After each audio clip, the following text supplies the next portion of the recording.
So the drill now is going to be a drill that helps us learn to turn the knob. I'm going to be very upfront with you about this. This is not how the swing is 100%. This is simply trying to teach you something to feel so that you can start learning to turn the knob instead of push the knob. And we have heard so many people say push the knob to the ball, okay? We have talked about sequencing. Sequencing, we'll go over again, is each part of the sequence for something to speed up.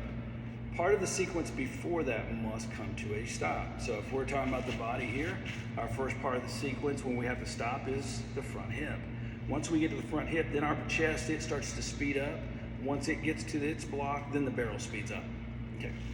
So each sequence of anything whatsoever, whether it's a towel and I just go like this, or I wrap it up and I snap it, the snap is from the sequence taking place. There is no sequence if I just do this, okay? So if we are looking at a baseball bat, happen to have a saber bat here in my hand, obviously, but what part of the bat must come to a complete stop for the barrel to pick up speed? It's the knob.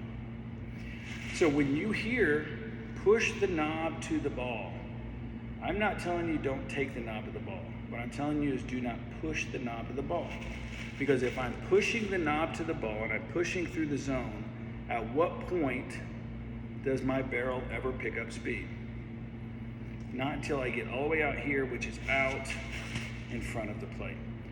So when you'll hear people talk about hit it out front, they are correct. The other side about hitting the ball out front is because of where we are in the body. If we hit it out front, the ball most likely is going to be a higher ball in the air. So I'm not saying necessarily a home run, but those are your home run balls. You don't see very many home run balls hit deep in the zone, okay, because of the angle of the bat. Once I get here and I get through the zone, you'll see as I get out in front, then that angle starts to pick up a little bit, okay?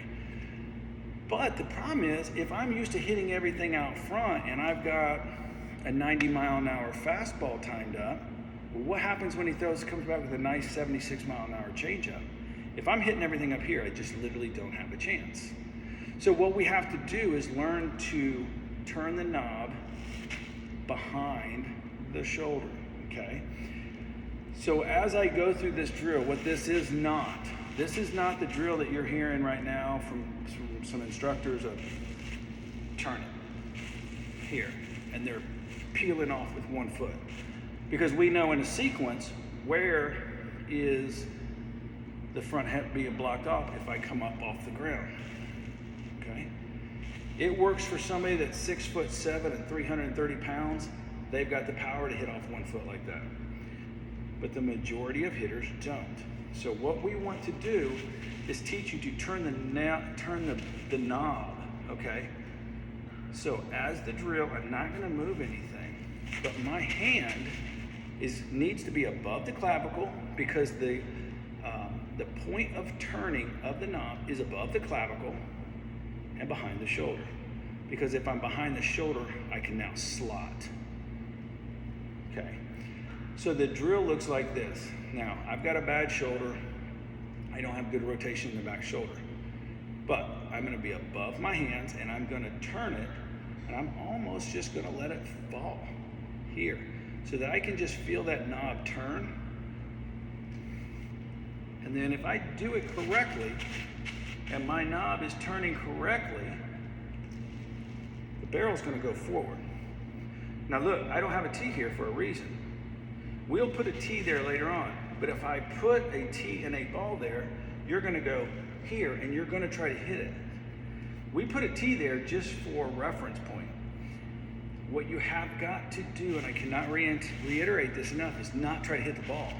Try to only learn to pivot behind your shoulder and above the clavicle. Now, as I go with my front hand, it's literally just this. And it feels crazy weird, okay? But what I'm not doing is pushing, pulling off, I'm simply getting the feel for what does this barrel feel like when I turn the knob. Once I get to a certain point, it goes completely weightless and actually speeds up because we are turning the pivot point.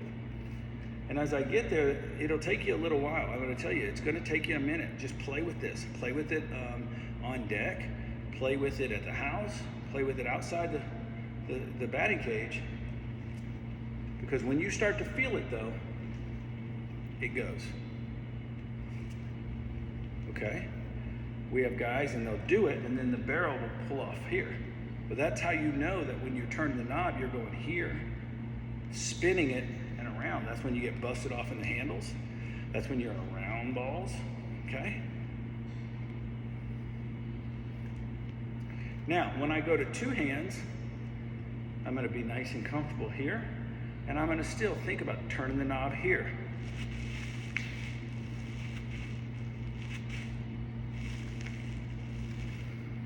I can hit any and every pitch that I need to. All I'm doing is turning it here, okay? Now, as my swing goes, so you understand what the swing looks like, because remember, we're only learning a skill. As I turn and I sequence, but I'm turning the knob behind me, I slot. Okay, I'm gonna slot because I'm driving my tricep or my upper arm to my rib cage. I'm not collapsing. I'm not pushing. I'm not collapsing. I'm staying nice and tall, and I'm turning this above my clavicle.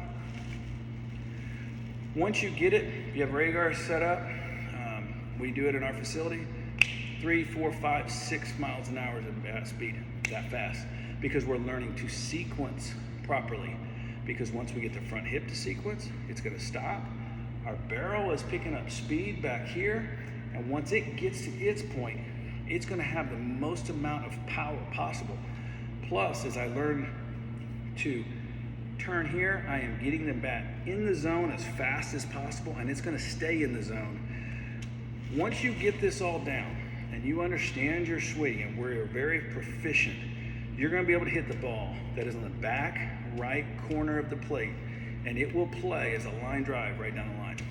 Worst case scenario, you're going to be able to reach that ball, foul it off if it's not a pitch that you like, and then get back to a pitch that you do like. So just because that you foul that off doesn't mean it's a bad swing. Now, we don't want to fillet it for an easy pop-up or a fly ball. So we've got to be able to get that bat, okay, in the zone, keep it in the zone as long as possible and through the zone. One thing I'm going to promise you, the knob turn is a very strange new way to think of it, but the keys are above the clavicle and behind the shoulder. I will promise you, send me messages if you have trouble with it. Don't try to hit the ball. Try to get this. Then once you start getting the turn with nothing, put a ball on the tee. But don't try to take your hands to it. You need to only turn the knob and look at it. If I throw you a ball like this, you're not going to think about it. Your hands are going to go to it. Your eye, when it's watching the tee, will take the barrel to it. I need you to just listen to me and concentrate and understand that we're only worried about the knob turning. Our eyes are here. The barrel, I promise you, is going to find the ball.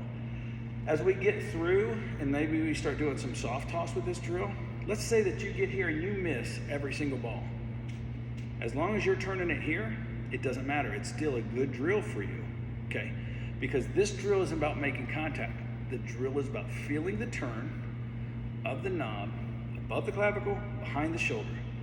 Once you get that, okay, and now we just start to feel it and you start to take live cuts, your eye will find that ball. I will promise you it does it every time. And every hitter that we have, it takes about 35 minutes for them to understand this and trust me on it.